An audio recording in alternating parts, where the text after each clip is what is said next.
오늘 말씀은 고린도전서 15장의 말씀을 이어갑니다.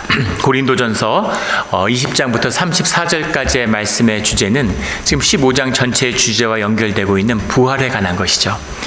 부활을 경험한다는 것, 부활을 만난다는 것, 부활을 산다는 것의 의미는 무엇일까요? 우리 오늘 말씀을 통해서 부활의 참된 의미를 만나는 우리 모두가 되기를 주의 이름으로 축원합니다.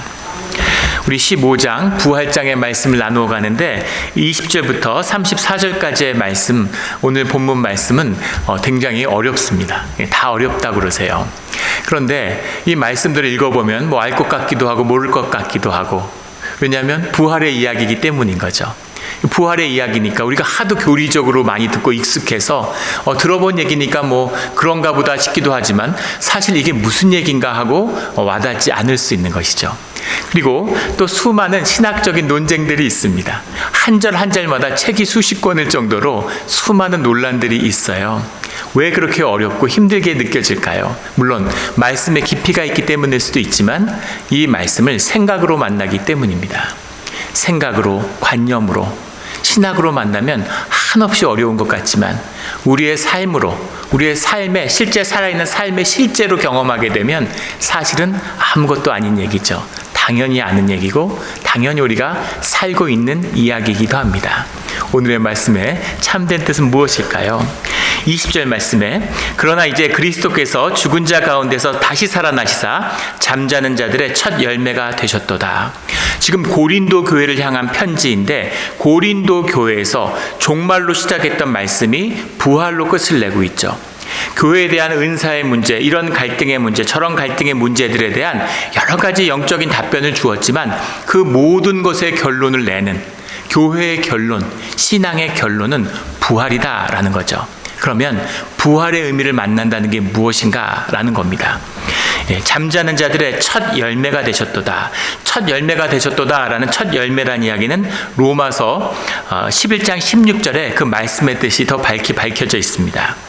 로마서 11장 16절에 보면 제사하는 처음 익은 곡식가루가 거룩한 즉 떡덩이도 그러하고 뿌리가 거룩한 즉 가지도 그러하니라. 첫 열매로 드려졌다라고 하는 얘기는 마치 6월절의 첫 제사, 그 다음에 7번의 제사를 드리고 77절의 제사, 오순절의 제사, 그 첫 제사부터 마지막 제사 때까지의 제사를 위한 주님에게 드리는 그런 떡이 구별되어 있는데 그 구별되어 있는 떡에 질서와 순서의 의미를 부여하는 것이 아니라 구별됐다는 것의 의미를 부여하고 있는 겁니다. 무슨 말씀이냐면 처음에 드린 떡이나 7번을 드려서 77절에 오순절에 드린 떡이나 다 구별된 주님 안에서의 떡이라는 거죠. 그 구별된 떡으로 말미암아 모든 떡이 거룩함을 입었다고 하는 그 표상이 구별된 첫 떡이 되었다, 이 말씀인 거죠. 이것은 유대인들이 들었다면 무슨 말인지 금방 알겠죠. 우리가 봉헌기도 때 드리는 11조의 봉헌의 고백이기도 합니다. 내가 받은 것, 내가 가진 것, 내 것의 10분의 1을 구분하면 그건 11조가 아니죠. 그건 아무것도 아닙니다.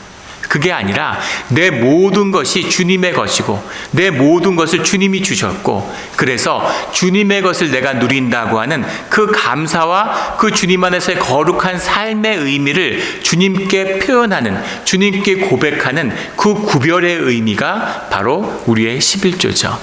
그런 것처럼 첫 열매로 드려짐으로 그 열매가 다른 열매들과 구별된 제일 좋은 열매, 그 열매가 거룩한 열매가 아니라 모든 것을 거룩한 것으로 주님이 받으시는, 우리의 삶의 모든 것을 거룩함으로 받으시는 주님의 증거, 주님의 사인, 우리 마음의 표상이 바로 첫 열매를 주님께 드리는 것이다 라는 겁니다. 그래서 첫 열매가 드려짐으로, 첫 제사가 드려짐으로 우리 삶이 거룩하여졌다라고 주님 안에서 주님이 주시는 은혜를 우리가 받는 것이죠.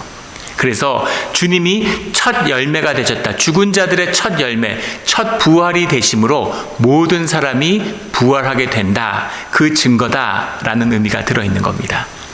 우리 모든 이 부활의 약속, 그 부활의 믿음 가운데 부활의 생명을 누리는 우리 모두가 되기를 주의 이름으로 축원합니다. 21절에 사망이 한 사람으로 말미암아 죽은 자의 부활도 한 사람으로 말미암는도다. 22절에 아담 안에서 모든 사람이 죽은 것 같이 그리스도 안에서 모든 사람이 삶을 얻으리라. 아담 안에서, 그리스도 안에서라고 하는데, 우리가 이미 15장의 전반부의 말씀을 통해서 우리가 경험하게 되는 첫 번째 부활은 우리의 심령, 우리의 영혼의 부활인 것을 나누었죠.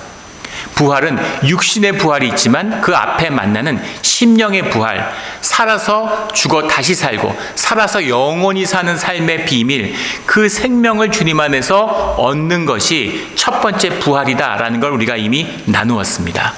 죽은 자들에게 죽은 자의 장례를 맡겨라 라는 주님의 말씀처럼 성경에서는 육신이 살았다고 살아있는 것이 아니라 심령이 살아야 살아있는 자들이죠. 심령이 죽으면 죽은 자들이라고 얘기합니다. 반면에 육신이 죽은 자들은 잠들었다라고 얘기하죠.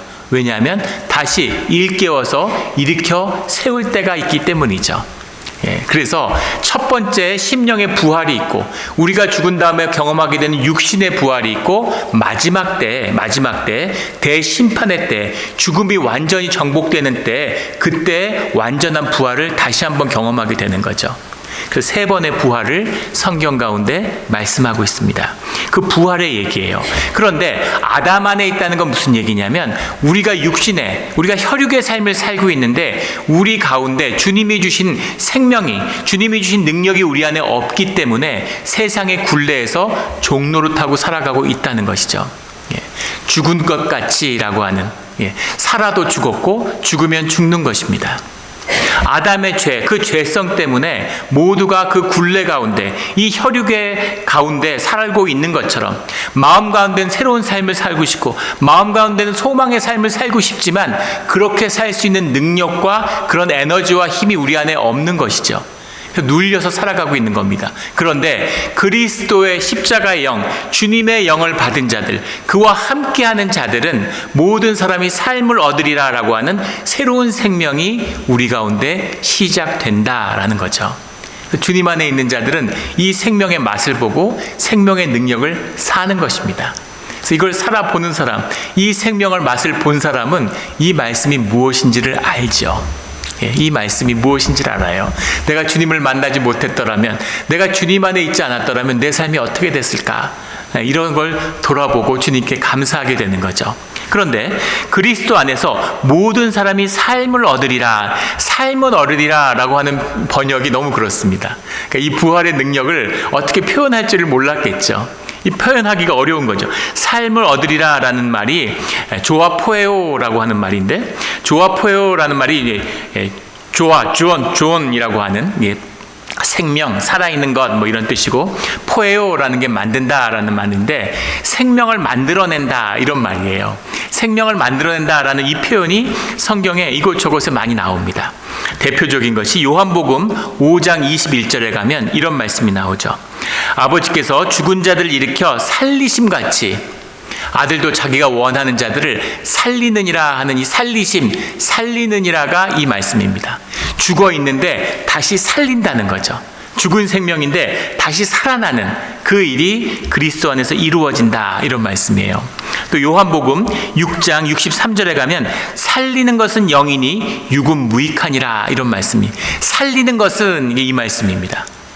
살리는 것은, 살리는 것이 살리심같이 살리느니라, 이 말씀이 더 생생한 번역이죠. 조아포예요. 모든 사람이 생명을 얻고 살아가게 된다. 이것이 그리스도의 십자가의 역사의 열매다라는 겁니다. 그 열매를 모두가 누리게 되는 거죠.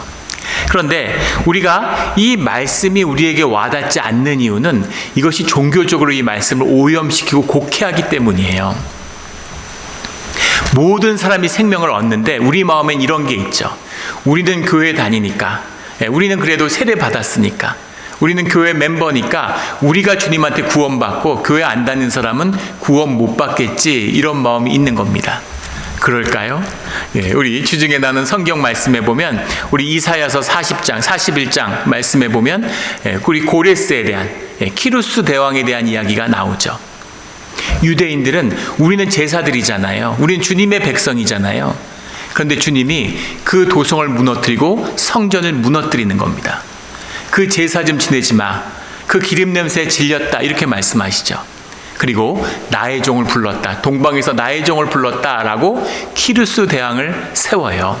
키루스 대왕이 세상의 모든 억압된 모든 노예들을 다 해방시킵니다.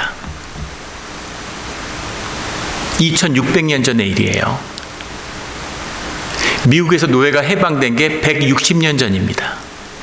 키루스 대왕이 모든 민족을 해방시켰을 뿐만 아니라 더 놀라운 것은 모든 그 노예 노동에 대한 대가를 다 세무로 쳐서 그 보상을 다 해줍니다. 그래서 그 재물과 물질을 줘서 가고 싶은 곳, 살고 싶은 곳으로 돌려보내요. 그리고 모든 종교의 자유를 허용해 주죠. 그 공의, 그것이 주님이 원하는 공의와 정의다라는 겁니다. 그것이 생명의 역사다라는 거죠. 주님이 우리에게 말씀하시는 거예요. 그래서 이걸 자꾸 종교적으로 오염시키는 게 아니라 그리스도의 부활이 모든 생명에, 모든 피조물에게 생명을 부여하는 구원의 길이 되었다라는 말씀입니다. 그 구원을 만나는 자는 나는 길이요 진리요 생명이니 나로 말미암지 않고는 아버지께로 갈 자가 없느니라 라는 말씀이 무슨 기독교 세우란 얘기가 아니라 교회 다녀야 된다는 얘기가 아니라 그리스도를 만나는 자들, 생명을 만나는 자들, 그 생명의 진실로 살아가는 자들, 그들이 구원을 얻는다라는 말씀인 거죠. 그 말씀의 생명이 이 안에 있습니다. 우리 삶의 실제로 주님의 생명을 만나 누리는 우리 모두가 되기를 주의 이름으로 축원합니다. 23절에 그러나 각각 자기 차례대로 되리니 먼저는 첫 열매인 그리스도요 다음에는 그가 강림하실 때 그리스도에 속한 자요 그 후에는 마지막이니 이렇게 시작하는데 각각 자기 차례대로 그래서 먼저 그리스도가 부활하고 따라서 부활하고 이런 말씀처럼 느껴지죠. 그 말씀이 아닙니다. 각각 자기 차례대로라고 하는데 차례라고 해석된 말이 타그마라는 말이에요. 타그마라는 말이 성도라는 말입니다. 권세로도 해석되기도 하고 질서라고도 해석되는데 그 하기오스라고 하는 말, 거룩한 자들, 이것도 성도를 얘기하는 거지만 타그마라는 말도 성도예요.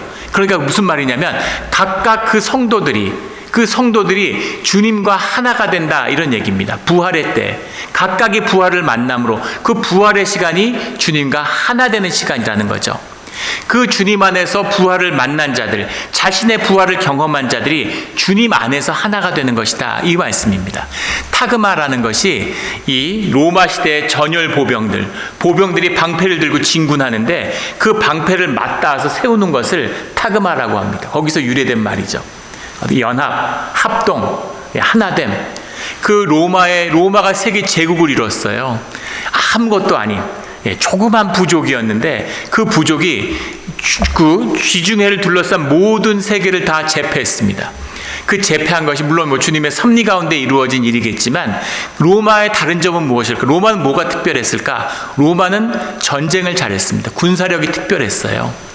로마는 노예가 없고 모두가 시민이었습니다. 그 모두 다 징병제에 있어서 군인들이 모였는데 그 전열보병이라고 하는 것, 대우를 이루고 기병이 훨씬 세고 코끼리 부대가 들어오고 그래도 병사들이 방패를 들고 서로 맞닿고 물러나지 않는 거예요. 그 전열을 지키는 전열보병이 세계를 석권한 겁니다. 그게 타그마예요. 똑같은 것을 본받아 배운 게 영국이죠. 영국의 전열보병이 기술이 앞서서가 아니라 기술이 앞서고 총이 앞섰기 때문에 영국이 세계를 제패했을까요? 천만의 말씀이죠. 우리 병자호란 때 만주족이 쳐들어왔는데 우리 쌍용 전투, 한국 역사에서 가장 치욕적인 전투 중에 하나죠. 왕이 남한산성에 고립되어 있다는 얘기를 듣고서 삼남의 군왕병 4만 명이 올라왔습니다. 쌍용을 넘는데 총포만 2만 자루였다는 거죠. 아침 안개에 이 만주군의 선발대의 습격을 받고 그 4만 명이 다 무너져서 질이 멸렬하고 말죠. 왜 패했을까요? 아침 안개에 오는 만주군이 300명인 걸 알았으면 절대 지지 않았겠죠. 근데 본진과 맞닿았다고 생각하고 공포감이 있었을 겁니다. 총이 2만 자루인데 활을 든 300명한테 어떻게 무너지겠어요? 그게 전쟁이죠. 사람이 하는 거고 서로 그 전열을 이루어야 되는데 전열이 무너지는 거예요. 전열을 지켜야 되는데 기병들이 달려오니까 등을 보이고 도망가는 겁니다. 그리고 총을 난사하는 거죠. 총 쏘지 말라고 계속 외쳐도 두려우니까 총을 난사하니까 총이 맞겠어요. 그 시대 화승총 가지고서. 그 전열이 무너지니까 거의 기병대에 그냥 완전 짓밟히고 만 거죠. 전열입니다. 하나가 되어서 맞서는 주님과 전열을 이뤘다. 이것이 주님과 타그마를 이룬 자들이 성도인 겁니다. 그 성도들은 세상에 맞서서 죽음의 권세에 맞서서 생명을 살아가는 생명의 동맹, 생명의 연합을 이루며 싸워가는 자들이다라는 뜻이 이 말씀 가운데 있는 거죠. 주님의 부활과 함께하기 때문에 성도인 거고, 주님과 함께하기 때문에 그 영적 전쟁에 맞설 수 있는 자다라는 것이 이 말씀이에요. 그것이 부활이고 그것이 성도다라는 겁니다. 우리 이런 성도가 되기를 주의 이름으로 축원합니다. 24절에 그 후에는 마지막이니 그가 모든 통치와 모든 권세와 국력을 멸하시고 그 아버지 하나님께 바칠 때라. 나라를 아버지 하나님께 바칠 때라. 26절에는 맨 나중에 멸망을 받을 원수는 사망이니라. 이 말씀도 깊은 말씀이죠. 마지막 때 우리가 주님이 이 땅에 오셔서 부활함으로 생명의 권세 가운데 주님과 함께하고 있는데 세상에 속이는 권세가 있고 아직도 그 권세 아래 있는 자들이 있다는 겁니다. 그것을 정복하시는데 마지막에는 죽음 자체를 정복하는, 죽음 자체가 없는 대심판의 때죠. 그 죽음을 정복할 때까지, 모든 마귀들을 그 무적행에 가둘 때까지, 그때까지 하나님 나라의 권세, 그 권세가 예수 그리스도를 통해서, 교회를 통해서 우리와 함께하고 있고 우리에게 그리스도를 통해 위임되어 있다라는 말씀입니다. 그래서 우리가 이 땅에 사는 한은 악한 권세와 맞서서 주님과 함께 싸우고 있는 것이죠. 그 영적 전쟁을 이야기하고 있는 겁니다. 25절에 그가 모든 원수를 그 발 아래 둘 때까지 반드시 왕노릇하리니, 주님이 머리가 되시고 왕이 되셔서 우리와 함께 싸워주신다는 거예요. 그래서 마지막에 사망이 멸망하는 그때까지, 마지막 때까지 그 말씀을 전하고 있는 겁니다. 그리고 27절, 28절 말씀을 읽으면 더 이상하죠. 이 말씀도 어려운 말씀입니다. 만물을 그의 발 아래 두셨다 하니, 만물을 아래에 둔다 말씀하실 때 만물을 그의 아래에 두시니가 그 중에 들지 아니한 것이 분명하도다. 도대체 무슨 말일까요? 28절에는 만물을 그에게 복종하실 때에는 아들 자신도 그때 만물을 자기에게 복종하게 계신 이에게 복종하게 되리니 이는 하나님이 만유의 주로서 만유 안에 계시려 하심이라. 모든 것을 복종하게 되고 예수 그리스도의 다스림이 나타나는 것이 무엇입니까? 하나님의 나라죠. 하나님의 나라가 이 땅에 임할 때는 하나님이 만유의 주로서 만유 안에 계시는데, 그리스도가 복종한다는 얘기가 뭐예요? 하나님의 나라가 이 땅에 임할 때는 그리스도는 그 나라가 이루어질 때는 하나님은 그 나라에 계시지 않는다는 겁니다. 왜냐하면 하나님은 만유의 주로서 만유 안에, 만유라는 말이 뭐예요? 나의 실제 본질의 세계를 말하는 거죠. 그 모든 것, 내 안에 주님이 계시기 때문에. 하나님이라는 것은 절대적인 타자잖아요. Absolute other. 도저히 우리와 함께 할 수 없고 우리와 섞일 수 없는 분이신데, 그 주님이 우리와 교제하고 우리와 함께 하시고 우리를 구원해 주셨는데, 우리와 함께 하시고 연합해서 우리의 영적 전쟁을 함께 해 나가고 계시는데, 그런데 그 하나님의 뜻과 소망이 우리 가운데 완전히 이루어지는 날, 죽음을 완전히 정복한 그 날에는 주님이 우리 밖에 계시고 타자로서 경배받는 분이 아니라 우리 가운데 녹아서 함께 있는 그런 분이 되신다, 이런 얘기예요. 이 말씀의 뜻이 무엇일까요? 그 생물학에 보면 모체 포식이라는 것이 있습니다. 들어보신 분 계실 거예요. 새끼들이 태어나면 어미를 잡아먹는 거죠. 거미도 그런 게 있고, 그 개구리들도 있고, 상어에도 그런 족이 있습니다. 태어났는데 태어나자마자 엄마를 먹어요. 엄마를 먹어 치웁니다. 물론 상어 같은 경우 살이 다시 소생되기도 하지만 아주 개걸스럽게 엄마를 먹고 있는 걸 보면 충격을 받죠. 모체 포식이라고 합니다. 그런데 우리 사람은 다를까 하면 우리도 모두 다 부모를 잡아먹고 자라나고 사는 것이죠. 엄마가 아기를 가졌는데 그 아기가 엄마의 모든 영양분을 빨아들이고 먹고 삽니다. 엄마들이 아기 가졌을 때 아빠한테 그런 얘기를 하죠. 아기가 갑자기 밤에 순대를 먹고 싶다 그런다고. 우리 아기가 순대를 먹고 싶다고 하네. 그럼 밤에 사러 나가야죠. 근데 그 모든 것은 다 허구고 거짓이라는 것이 과학적으로 밝혀졌죠. 애는 먹고 싶어 하지 않습니다. 왜냐하면 애는 엄마가 굶주리거나 엄마가 영양 과다 상태에 있거나 고도 비만이거나 아무 상관없다는 거죠. 아이는 최적의 영양분을 엄마가 살아있는 한 엄마에게서 모두 취한다는 거예요. 그래서 엄마는 엄마를 위해 먹는 거지 자신을 위해서, 아이를 위해서 먹는 게 아니라는 거죠. 기가 막힌 생명의 신비죠. 아프리카의 기아 상태에 있거나 미국에서 영양이 넘치거나 아무 상관없이 모든 생명은 최적의 영양 상태를 어머니로부터 뽑아낸다는 겁니다. 어머니의 영양을 다 먹고 태어났어요. 태어나자마자 엄마의 젖을 빨기 시작하죠. 엄마의 젖은 어디서 왔을까요? 엄마의 젖이 엄마의 피입니다. 피가 젖으로 변한 거죠. 엄마의 피를 먹어요. 엄마의 피를 먹고 빨아먹고 생명이 자라납니다. 피가 생명이잖아요. 엄마의 생명을 먹는 인간도 모든 피조물은 모체 포식을 통해서 자라나게 되는 거죠. 그뿐이겠습니까? 자식을 위해 헌신하고 자식을 위해서 생명을 다 내어주죠. 모든 걸 희생하고 내가 쪼그러들고 내가 아파지고 내가 병들어 가면서 자식을 키워내요. 그 자식을 키워내고 그 자식의 생명과 그 성장과 누리는 것을 통해서 그 기쁨을 부모가 누리게 되는 거죠. 그것을 보면서 내가 기쁜 겁니다. 예전에 다룬 적이 있죠. 예전에 섬겼던 교회에 그 경제학 교수님이 계셨는데 하버드 경제학에서 학과를 나오고 박사를 받았어요. 근데 본인이 한 번도 하버드를 다니면서 좋았던 적이 없대요. 뭐가 좋겠어요? 똑같은 학교인데. 그리고 거기 경쟁이 치열하고 거기서 치이고 이러니까 굉장히 힘들고 좋지 않았다는 겁니다. 그런데 신비하게도 그 아들이 커서 하버드 대학에 들어갔는데 그 하버드 아들이 들어가니까 그렇게 기쁘고 좋더라는 거예요. 왜 그렇게 기쁘고 좋은지 모르겠대요. 너무너무 기쁘고 행복하고 좋았다는 거예요. 왜 그렇게 좋을까요? 내가 나왔는데 좋은지 몰랐는데 왜 자식이 나왔는데 내가 좋습니까?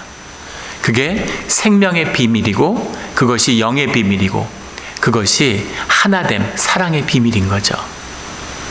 나는 내 것을 누리지 못했는데 내 자식의 것을 내가 누려요. 자식이 누리고 자식의 성취, 자식의 기쁨을 내가 기뻐하는 것으로 누릴 수 있는 비밀이 자식을 사랑하고 자식을 희생한 그 생명의 하나됨의 비밀입니다. 그 말씀을 하고 있는 거죠. 주님이 풀을 만들므로 동물들이 풀을 먹고 자라죠. 창조에서 가장 먼저 있는 것은 항상 먹는 걸 먼저 내놓는 겁니다. 먼저 내놓은 걸 뒤에 내놓은 것이 먹고 자라요. 주님이 풀밭을 먼저 만들었나요? 토끼를 먼저 만들었나요? 예, 어려운 질문 같지 않은데 예. 풀밭을 먼저 만들죠. 풀밭이 있어야 토끼를 만들면 토끼가 풀을 먹고 자라지 않겠습니까? 항상 살아야 될 공간과 먹을 것을 만들고 그 다음에 그 생명체를 만드는 거죠. 그걸 먹고 자라는 겁니다. 그것을 먹고 그 생명을 품고 그 생명 가운데에 자라나게 되는 거죠. 요즘에 인간의 노화를 연구하는데 인간 노화를 막을 수 있는 방법이 뭘까? 인간은 왜 노화할까? 여러 가지 견해들이 있는데 가장 유력한 견해 중에 하나는 우리의 산화작용. 항산화가 되지 않기 때문에 산화가 우리의 노화를 불러오고 세포의 노화 때문에 우리가 늙어가고 병들어간다. 이런 설이 거의 지금 가장 다수설입니다. 그런데 그 산화를 막을 수만 있다면 우리가 영생하지 않을까, 늙지 않고 젊게 살 수 있지 않을까, 이제 그런 연구를 하는 거죠. 그럼 우리가 왜 산화가 일어날까? 우리 세포 안에 있는 미토콘드리아 때문이죠. 미토콘드리아가 사실은 우리 생명에 원래부터 있던 게 아니라 우리의 원핵에 그것이 들어와서 기생으로 살면서 사실은 같이 삶을 엮어서 이번엔 세포의 한 일부분 것처럼 진핵생물에 들러붙어 사는 기생인데 사실은 생물의 일원같이, 우리의 세포의 일원같이 됐죠. 근데 그 미토콘드리아가 유전 정보도 공유하고 원래 몸의 일부인 것처럼 살고 있는 거예요. 그 미토콘드리아가 몸을 산화시키는, 산소를 끌어들여서 산화시키는 그 주범이 미토콘드리아인 거죠. 그럼 우리 몸은 왜 미토콘드리아를 끌어들였을까? 우리 몸 가운데 우리를 노화시키는데. 근데 미토콘드리아를 불러들임으로써 어마어마한 에너지를 누리고 사는 거죠. 엄청난 에너지를 몸이 얻고 살아가는 겁니다. 노화되고 죽어가지만 그게 아무것도 아닌 거예요. 왜냐하면 새로운 생명을 피워내고 새로운 생명을 섬기는 것이 생명의 역사 가운데 더 중요한 본질이기 때문인 거죠. 주님이 십자가에 당신을 못 박고 당신을 내어줌으로 세상이 주님을 삼킨 것 같지만, 죽음이 주님을 삼킨 것 같지만 주님의 생명이 죽음을 품은 것이죠. 그래서 주님의 생명을 그 십자가를 통해서, 그 죽음을 통해서 그 생명이 이 세상 가운데 우리를 품어서 우리와 만나게 되는 겁니다. 주님의 부활의 생명이 우리의 삶의 소망이 되고, 그 생명, 살아계시고 우리와 함께 하시는 그 생명을 우리가 나누게 되는 그 비밀이 십자가를 통해서 우리에게 온 것이죠. 그 말씀을 나누고 있는 거예요. 그것이, 그런데 왔는데 그거 오는 것을 누리고 살아가는 그 비밀이 어디에 있느냐? 주님과 하나 되는 그 마음, 주님을 사랑하는 마음, 우리를 사랑하는 주님의 사랑을 만나는 그 마음, 그 교제에 있다는 거죠. 이게 생명의 중심입니다.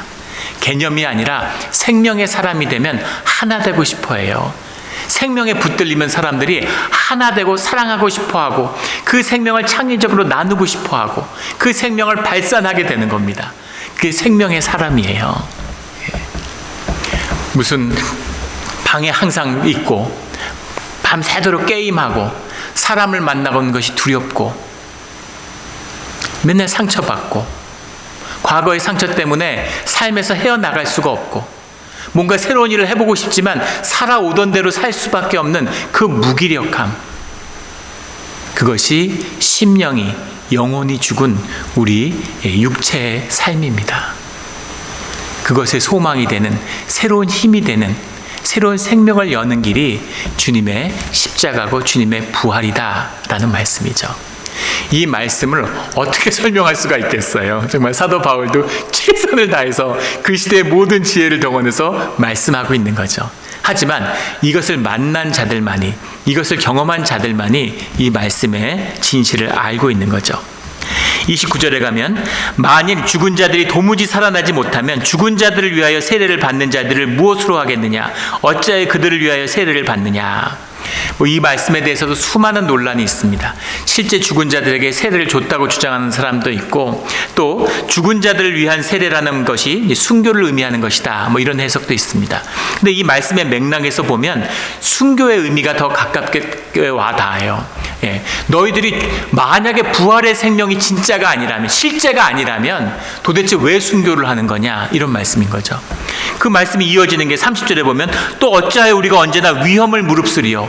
왜 삶에서 위협을 무릅쓰고 손해를 무릅쓰고 살아가야 돼? 우리가 왜 져줘야 돼? 부활이 없는데. 그 말씀인 거죠. 31절에 그래서 나는 날마다 죽노라, 이렇게 고백하고 있는 겁니다.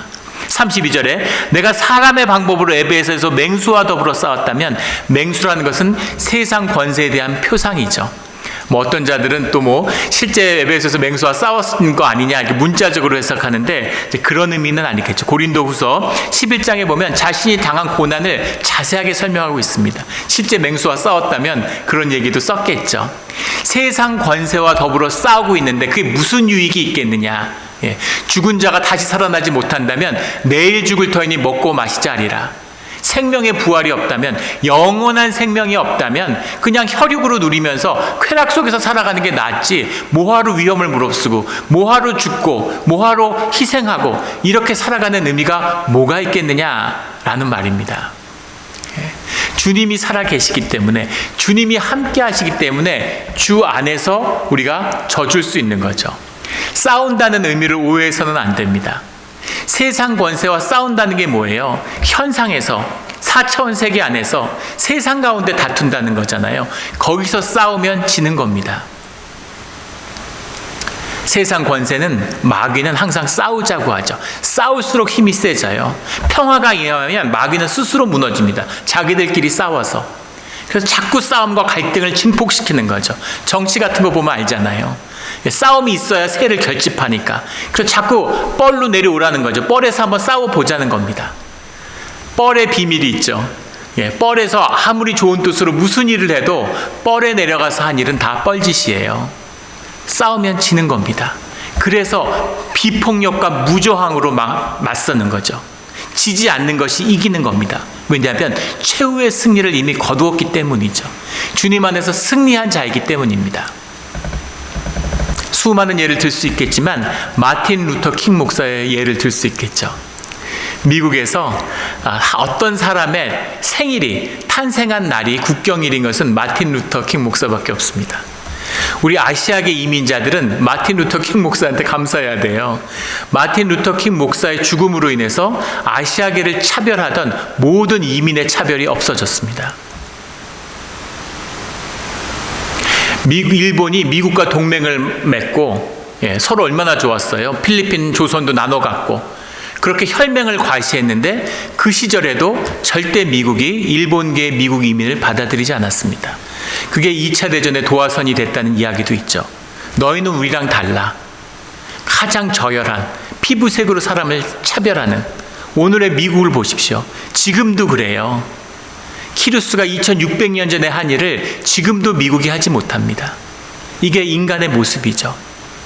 그런데 마틴 루터 킹 목사의 죽음 뒤에 딱 사흘 만에 그 모든 철폐가 법적으로 여야의 만장일치로 해소됐죠. 마틴 루터 킹 목사가 살아있을 때 흑인들한테도 많은 핍박을 받았습니다. 아프리칸 사람들도 그때는 말콤 X 같은 사람들이 막 그런 무력 투쟁을 하자고 얘기할 때입니다. 그래서 비폭력 이런 얘기하니까 맨날 두드려 맞고 또 맞고 또 맞고 이게 무슨 저항이냐 이러고 많은 비판과 욕을 먹었죠.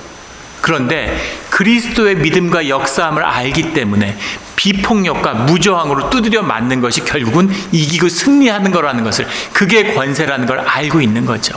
그 믿음이 있는 겁니다. 그래서 승리한 것이죠. 그 죽음으로, 그 한 사람의 순교로 세상의 권세를 꺾고 누르는 겁니다. 그것이 부활의 역사고 부활의 생명이라는 것이죠.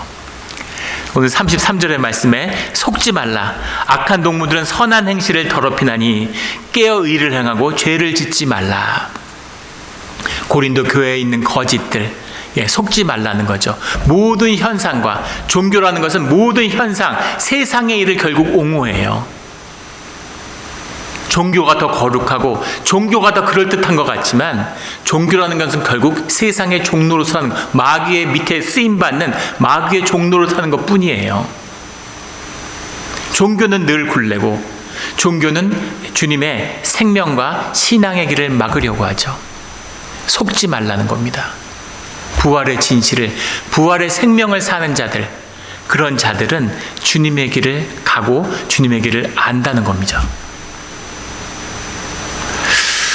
하나님의 알지 못하는 자가 있기로 내가 너희를 부끄럽게 하기 위하여 말하노라.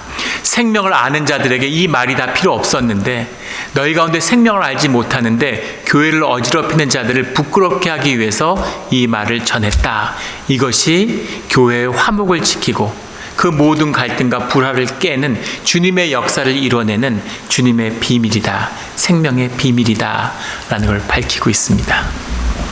우리 이 실제를 만나서 삶으로 이 생명의 권세를 누리며 살아가는 그런 부활의 자녀, 주의 자녀, 우리 교회가 되기를 예수 그리스도 이름으로 축원합니다.